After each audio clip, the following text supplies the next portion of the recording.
L'épisode 5 était l'un des épisodes les plus attendus de la série Ahsoka, de par également le teasing fait lors de l'épisode précédent, avec, attention spoiler, Anakin qui arrive, donc on s'attendait à le voir et on l'a eu.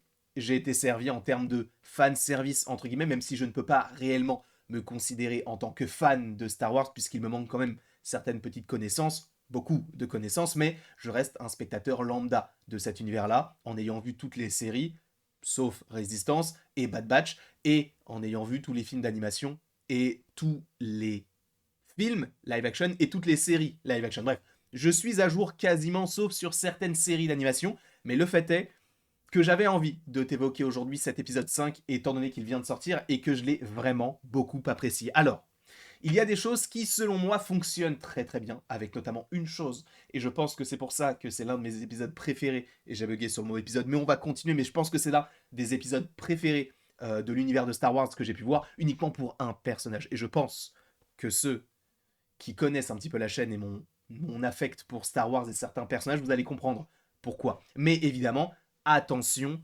spoiler, si tu n'as pas vu l'épisode 5 de la série, ne regarde pas la suite de cette vidéo puisque tu risquerais d'être spoilé. Dans le cas contraire, tu peux rester, pauvre fou.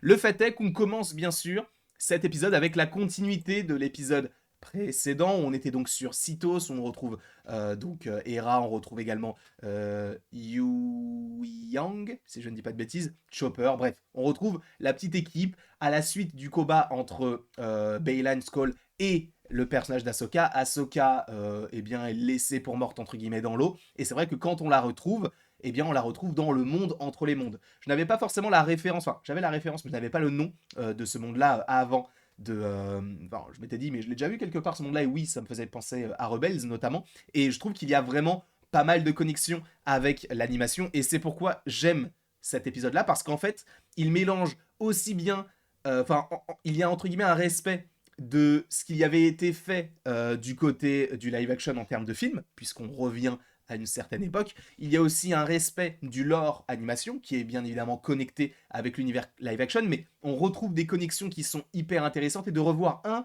personnage, ça m'a fait extrêmement plaisir, et on respecte également le lore de ce qui s'ensuit avec les différentes séries, avec la manière dont on filme, etc., qui reste un petit peu totalement similaire à ce qu'on avait déjà eu auparavant, sachant que le réalisateur de cet épisode-là n'est autre que Dave Filoni, qu'on ne présente plus, qui évidemment a l'habitude de faire des épisodes très très stylés, mais d'un autre côté de faire des épisodes très très très très très très très inintéressants, notamment on pense aux épisodes de la série The Clone Wars avec Amidala, ou encore C3PO, par exemple. Ce ne sont pas forcément les personnages et les épisodes que j'ai vraiment beaucoup appréciés, mais quoi qu'il en soit, c'est quelqu'un qui connaît quasiment, même pas quasiment, mais parfaitement l'univers de Star Wars, et il sait exactement ce qu'il fait. C'est notamment lui qui devrait réaliser le film crossover de toutes les séries qui devrait sortir, je crois, pour 2026 ou 2027, je ne sais plus exactement. Mais en tout cas, oui, on commence sur Citos. Dans cet épisode-là, on voit pas du tout Sabine, mais on va vraiment se concentrer sur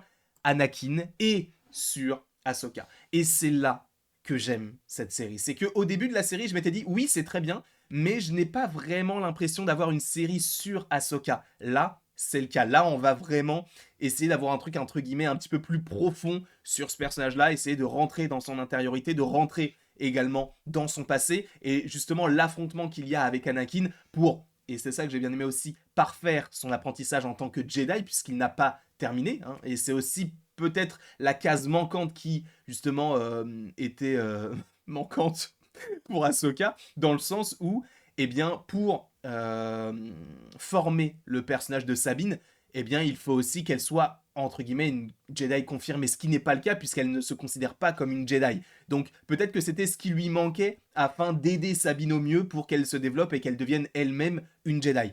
À voir, évidemment, comment tout cela pourrait évoluer par la suite, comment est-ce qu'elle va les retrouver, on le sait, bien sûr, notamment pas grâce aux Pure Guilds, mais en tout cas, j'ai trouvé que ce combat intérieur était extrêmement intéressant, sachant qu'on va revenir à une époque, enfin à deux époques, puisqu'il y a le siège de Mandalore, mais également l'attaque des clones, enfin non, l'attaque des clones, n'importe quoi, Clone Wars du coup, la guerre des clones, excusez-moi, et là où j'y mets vraiment un bémol, et en vrai je pense pas être le seul, mais c'est que les décors sont inexistants. Je comprends qu'il y ait une volonté de réduire un petit peu le budget, je comprends, mais là on a juste de la brume, Et pour moi, ça fonctionne pas parce qu'ils ont essayé de faire en sorte de t'inquiète, en fait, c'est de la brume, en fait, c'est de la fumée parce que vu que c'est la guerre, on n'y voit pas grand-chose.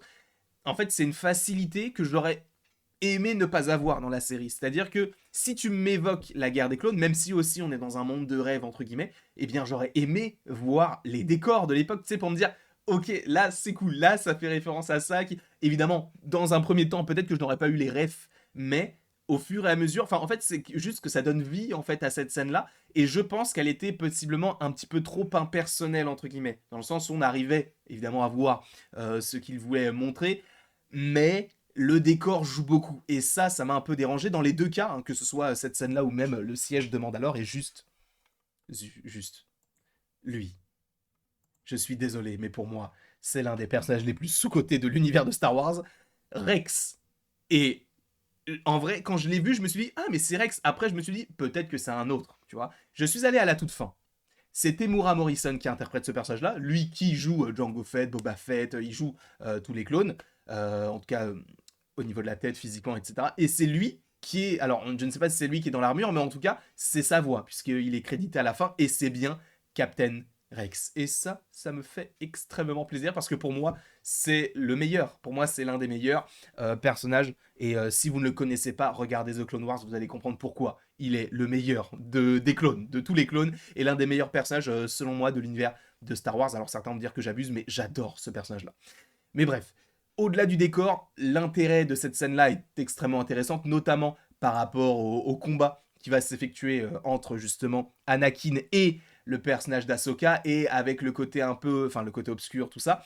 Alors, j'ai peut-être aussi un mini défaut, c'est que la finalité sur cet arc-là est trop simple, et sur ce que l'on a par rapport à la suite, notamment avec Carson ou encore avec les Pure Guilds, ça prend son temps. Là où j'aurais préféré peut-être l'inverse. Alors je ne dis pas que ça n'a pas pris son temps concernant le côté obscur, Ahsoka, Anakin, etc. Puisque en fait l'épisode est partagé en deux parties. Mais c'est vrai que j'aurais aimé avoir une plus grosse partie sur les affrontements, sur les dialogues avec Anakin et Ahsoka. J'ai l'impression, entre guillemets, alors je ne pense, enfin je pense que que je serais le seul à dire ça, mais j'ai l'impression que c'est un peu expédié. J'aurais aimé que ça dure beaucoup plus longtemps et limite qu'on en fasse un épisode. Mais en soi, c'est bien aussi d'en faire un demi-épisode, comme ça on avance aussi sur la suite, et c'est pas forcément un épisode qui pop là d'un coup sans forcément avoir de connexion avec la suite. Donc je trouve qu'il fonctionne bien, mais c'est vrai que j'aurais aimé avoir un petit peu plus de moments avec Anakin, pas forcément de combat, mais juste qu'on ait plus de dialogue entre les deux persos. Après, encore une fois, j'entends le côté où on a eu des dialogues de toute manière entre les deux personnages, notamment quand elle est plus jeune, où ils ont casté une actrice beaucoup plus jeune pour coller avec l'époque de la guerre des clones, mais je trouve qu'ils auraient pu en faire un petit peu plus, selon moi, encore une fois, même si, encore une fois, j'ai vraiment adoré cet épisode-là. Ensuite, bien sûr, lui, c'est mon chouchou de toutes les séries de Star Wars, hein, Carson, qui est, entre guillemets, pas le cool son de l'univers de Star Wars, mais il est souvent dans les projets, et c'est un peu celui qui va essayer d'aller dans le sens de tout le monde, et qui est le plus gentil de l'histoire. Je suis désolé, mais j'ai jamais rencontré un personnage aussi gentil que lui. Il va respecter les ordres, mais tout en étant un peu rebelle, mais tout en étant gentil.